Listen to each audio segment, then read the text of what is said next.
বিহুৰ বিচাৰকক সামাজিক মাধ্যমত অপমান কৰি অৱশেষত ক্ষমা বিচাৰিলে সত্ৰীয়া গুৰু অংকুমণি কপিলে। বিশ্বনাথত অনুষ্ঠিত হৈ যোৱা এখন বিহু সন্মিলনৰ মৌ বিহুৱতী প্ৰতিযোগিতাৰ ফলাফলক লৈ সামাজিক মাধ্যমত তীব্ৰ প্ৰতিক্ৰিয়াৰ সৃষ্টি কৰিছিল বিশ্বনাথৰ বিতৰ্কিত সত্ৰীয়া গুৰু অংকুমণি কপিল নামৰ এজন যুৱকে। প্ৰতিযোগিতাত বিচাৰকৰ দায়িত্ব পালন কৰা পল্লৱিতা দাস হাজৰিকা নামৰ মহিলাগৰাকীৰ বিৰুদ্ধে ৰাজহুৱাভাৱে অংকুমণি কপিল নামৰ যুৱকজনে নিজৰ ফেচবুক একাউণ্টত বিভিন্ন আপত্তিজনক মন্তব্য কৰাক লৈ তীব্ৰ প্ৰতিক্ৰিয়াৰ সৃষ্টি হৈছিল বিশ্বনাথত। ফেচবুকৰ জৰিয়তে বিচাৰকগৰাকীৰ যোগ্যতাৰ ওপৰতো প্ৰশ্ন উত্থাপন কৰিছিল অংকুমণি কপিল নামৰ বিতৰ্কিত যুৱকজনে। বিচাৰক পল্লৱিতা দাস হাজৰিকাই বিচাৰক হিচাপে আসন গ্ৰহণ কৰা বিহু মঞ্চত এগৰাকী কণমানি প্ৰতিযোগীক অপেন মাৰ্কিঙত অতিৰিক্ত নম্বৰ দিয়াৰ অভিযোগ উত্থাপন কৰে আৰু উক্ত মঞ্চতে অংকুমণি কপিল নামৰ বিতৰ্কিত যুৱকজনৰ প্ৰৰোচনাত একাংশ প্ৰতিযোগীৰ অভিভাৱকে বিচাৰকগৰাকীক নম্বৰ কমাবলৈ হেঁচা প্ৰয়োগ কৰিছিল যদিও বিচাৰক পল্লৱিতা দাসে প্ৰতিযোগীগৰাকীৰ নম্বৰ কমাই দিবলৈ মান্তি নহ'ল। তাৰ পিছতেই সামাজিক মাধ্যমত অংকুমণি কপিলৰ লক্ষ্য হৈ পৰে বিচাৰক পল্লৱিতা দাস হাজৰিকা, যাৰ বাবে অৱশেষত আইনৰ আশ্ৰয় ল'বলৈ বাধ্য হ'ল বিহুৰ বিচাৰক পল্লৱিতা দাস হাজৰিকাই আৰু বিহু সুৰক্ষা সমিতি বিশ্বনাথ জিলা সমিতিয়েও বিশ্বনাথ চাৰিআলি সদৰ আৰক্ষী থানাত এজাহাৰ দাখিল কৰে অংকুমণি কপিলৰ বিৰুদ্ধে। সেয়েহে আজি সুমতি ঘূৰাই পালে অংকুমণি কপিল নামৰ বিতৰ্কিত যুৱকজনে।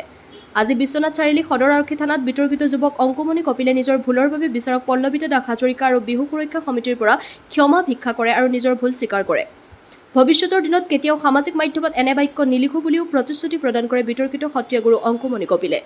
উল্লেখযোগ্য যে এই বিতৰ্কিত যুৱকজনে পূৰ্বতে একেগৰাকী প্ৰতিযোগীৰ বিৰুদ্ধে সাম্প্ৰদায়িক মন্তব্য কৰাৰ লগতে বিহু সুৰক্ষা সমিতি বিশ্বনাথ জিলা সমিতিৰ বিচাৰকসকলকো আপত্তিজনক মন্তব্য প্ৰদান কৰি ক্ষমা ভিক্ষা খুজিবলগীয়া হৈছিল। আনহাতে বিচাৰক পল্লৱিতা দাস হাজৰিকাই বিতৰ্কিত যুৱক অংকুমণি কপিলক অনাগত সময়ত এনেধৰণৰ কৰ্ম নকৰিবলৈ সকীয়াই দিয়ে। তেজপুৰৰ পৰা চন্দন শৰ্মাৰ ৰিপৰ্ট AIN লাইভ। 9 তাৰিখে বিশ্বনাথৰ এখন বিহু মঞ্চত সৰু বিহুৱতী প্ৰতিযোগিতাত মোৰ শ্ৰীমতী পল্লৱিতা দাসক উদ্যোক্তাসকলে বিচাৰক হিচাপে আমন্ত্ৰণ জনাইছিলে। তেওঁ আমন্ত্ৰণ ৰক্ষা কৰি তাত বিচাৰক হিচাপে উপস্থিত আছিলে। তাতে প্ৰতিভাসম্পন্ন প্ৰতিযোগীয়ে পুৰস্কাৰ লাভ কৰিছিল আৰু সেই প্ৰতিযোগিতাতে অংকুমণি কপিল নামৰ এগৰাকী ব্যক্তিয়ে তেওঁৰ ফেভাৰিটৰ ষ্টুডেণ্টে পুৰস্কাৰ নোপোৱাৰ প্ৰতিবাদত বিচাৰকৰ দক্ষতা অৰ্হতাক লৈ সামাজিক মাধ্যম ফেচবুকত নানান কটু বাক্যৰে পল্লৱিতা দাসৰ নাম লৈ তেওঁ তাতে খুব বেয়া মন্তব্য কৰিছিল, অশ্লীল মন্তব্য কৰিছিল, যাৰ ফলত পল্লৱিতা দাস মানসিক ৰূপে ভাগি পৰিছিলে। নামটো উল্লেখ কৰাৰ কাৰণে আমি আইনৰ আশ্ৰয় লৈছিলোঁ আৰু আইনৰ ওচৰত তেখেতে আজি ক্ষমা বিচাৰিছে। পল্লৱিতা দাসক ভৰিত ধৰি ক্ষমা খুজিম বুলি কৈছিলে, কিন্তু মই ক'লোঁ যে আপুনি ভৰিত ধৰিব নালাগে, মাত্ৰ ৰাজহুৱাকৈ ক্ষমা খোজক, কাৰণ আমিও শিল্পীক সন্মান কৰিব জানো।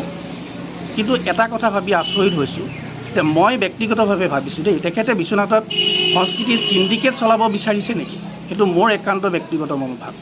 কিন্তু তেখেতক মই অনুৰোধ জনাওঁ, তেখেতৰ লগতে যিসকল থাকে সেইসকলক মই অনুৰোধ জনাইছোঁ যে এনেকুৱা ব্যক্তিৰ প্ৰৰোচনাত নপৰিব, কাৰণ বিপদত পৰিব আপোনালোক। আৰু আজি তেখেতে লিখিত প্ৰতিশ্ৰুতি প্ৰদান কৰিছে যে অনাগত দিনত অকল পল্লৱিতা দাসেই নহয়, কোনো মহিলাক তেওঁ তেনেধৰণে অশালীন মন্তব্য নকৰে।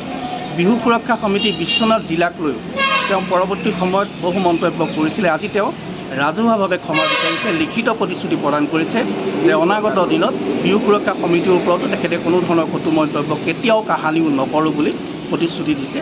আৰু সেইবাবে আমিও তেখেতক সামাজিক জীৱনৰ প্ৰতি লক্ষ্য ৰাখি এই আমাৰ এজাহাৰখন উঠাই লৈছোঁ। কিন্তু ৰাইজলৈ এটা মই বিনম্ৰ আহ্বান জনাইছোঁ, এনেকুৱা ব্যক্তিৰ প্ৰৰোচনাত নপৰিব, পৰিলে আপোনালোকৰ নিজৰে বিপদ হ'ব। এইখিনি মই জনালোঁ। যিকোনো খবৰ আৰু বিজ্ঞাপনৰ বাবে যোগাযোগ কৰক 7896121996।